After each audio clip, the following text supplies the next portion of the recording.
Hi everyone, it's Raina. So this video is for Mars and Gemini. I'm doing a series of Mars through the different astrological signs. And if you just wandered onto this video not knowing what to expect and you want to find out where your Mars is at, check the list below this video. I'll have a link and you can go look up where your Mars is depending on your date of birth. Now, be advised that it's best to have your exact time of birth because on certain days, Mars will be in the transitional stage between two signs, and therefore you might be one or the other, and you wouldn't know unless you knew your exact time of birth. I will say, though, that for those types of people, you probably are going to identify with both Mars signs. So you can probably listen to both and you will resonate with some of the traits for each of those signs because you're going to be on the cusp.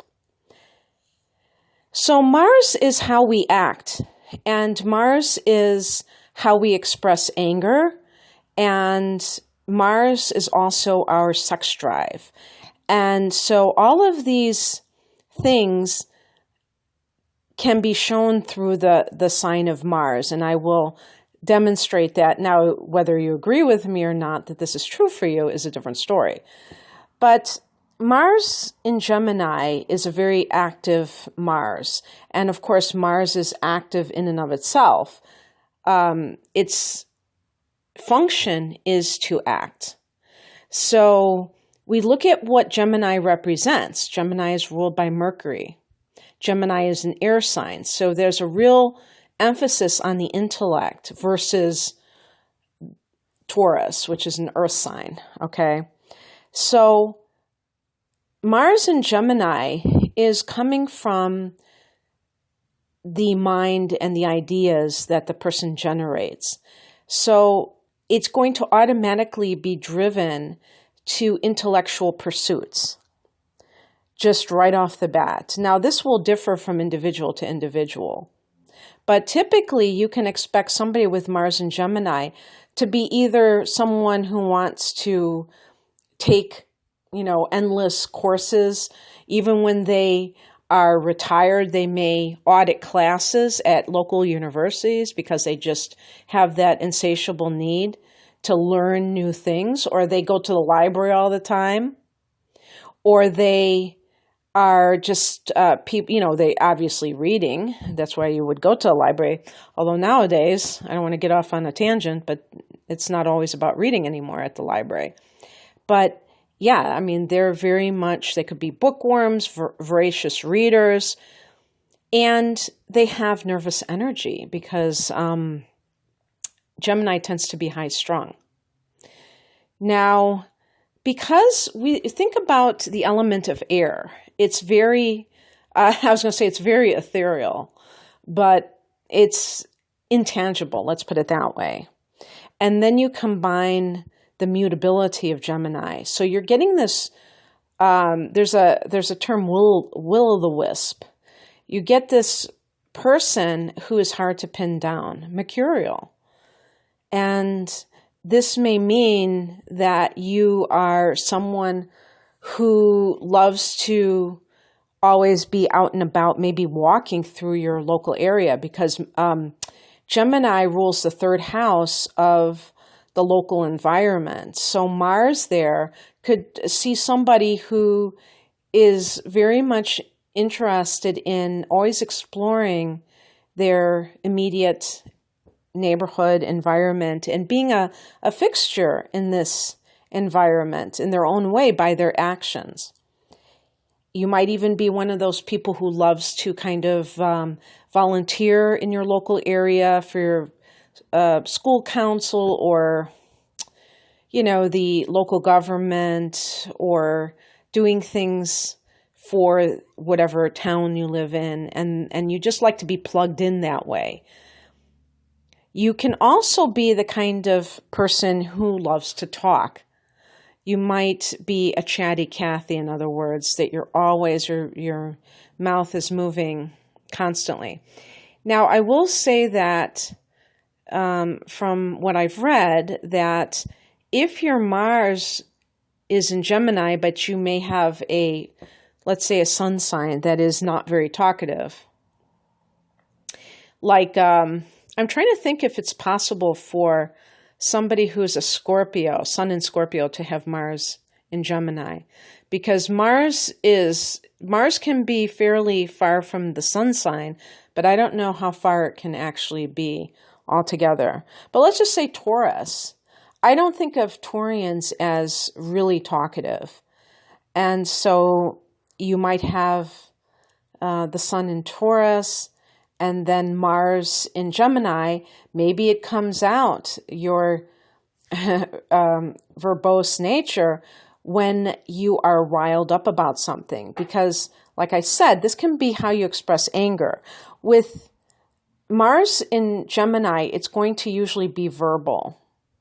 So with Mars in Aries, the person has to watch out that they don't allow things to get out of hand physically, even sometimes with people that are much more known for combat. With Mars in Gemini, it will likely be something that is more along the lines of snark, being sarcastic, a really good put down, for instance. And that kind of thing can be very devastating, because Gemini is a witty sign, is a sign that knows how to really zing people, but they have a cleverness about them. So that can kind of make it even more of a cutting type of a verbal defense, if you will.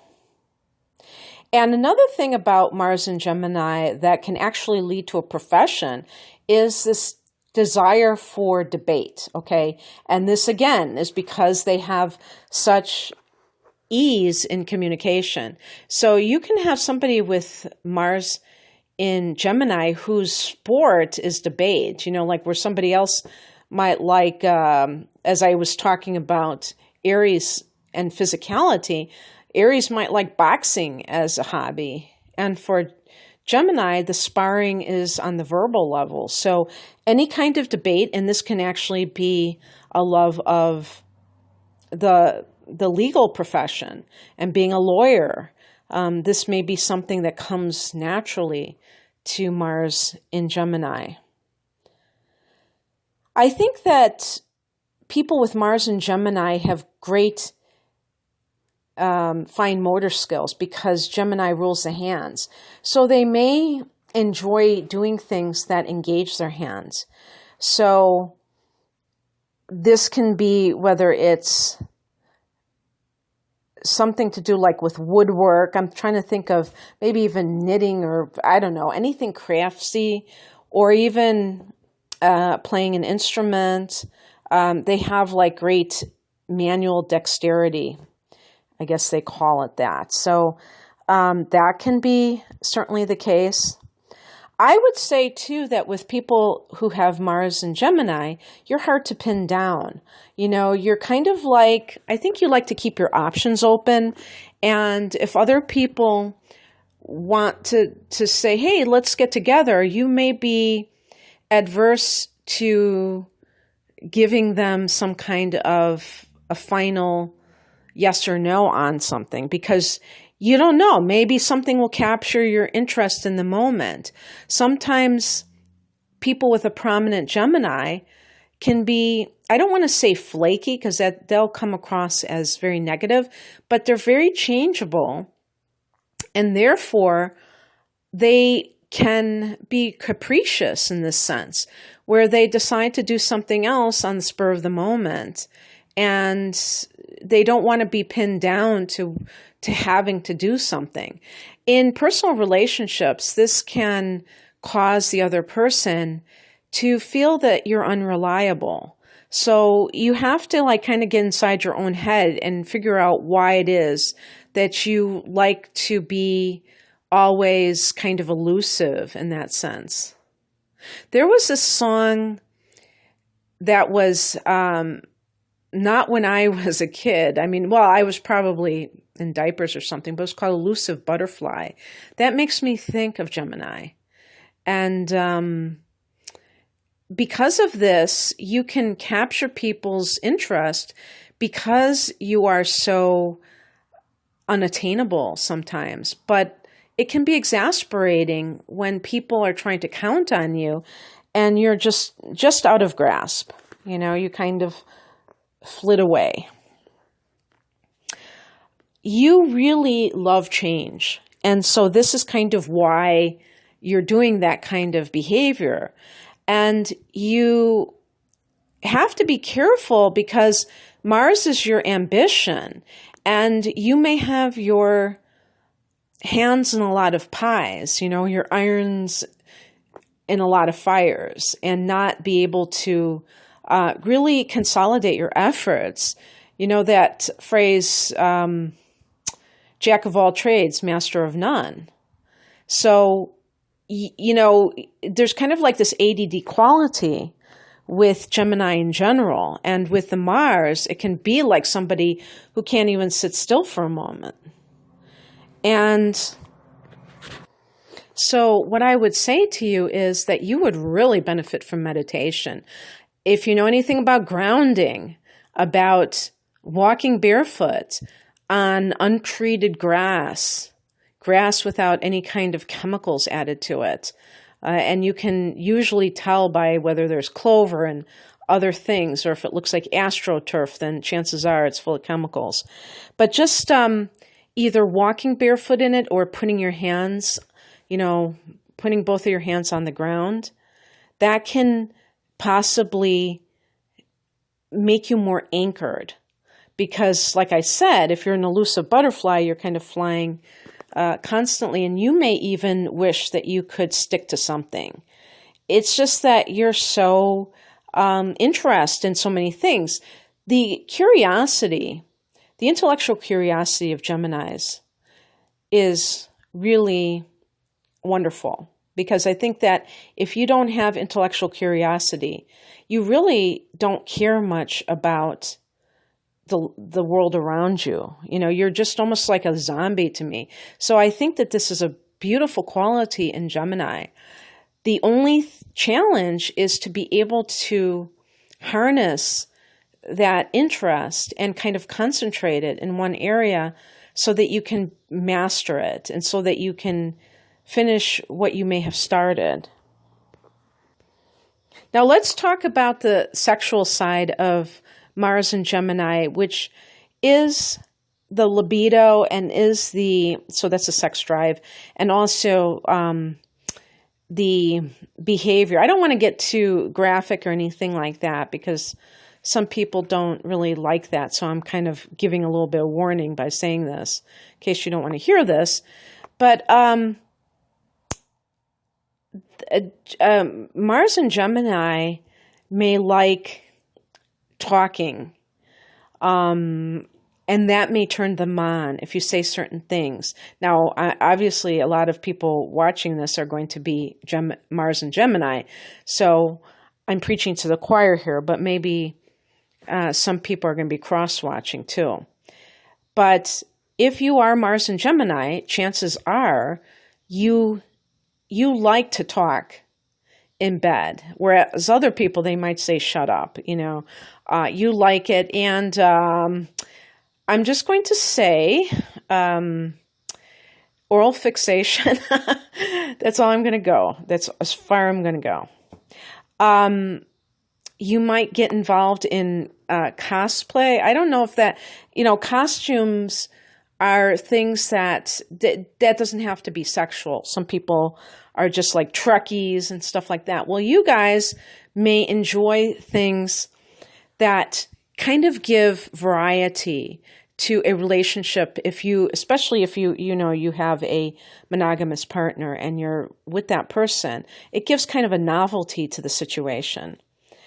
So I think one thing that can trip you up sexually is when your head is too engaged in it, because you may overthink something that has to do with the physical side of a relationship, and that can make you inhibited or just turned off.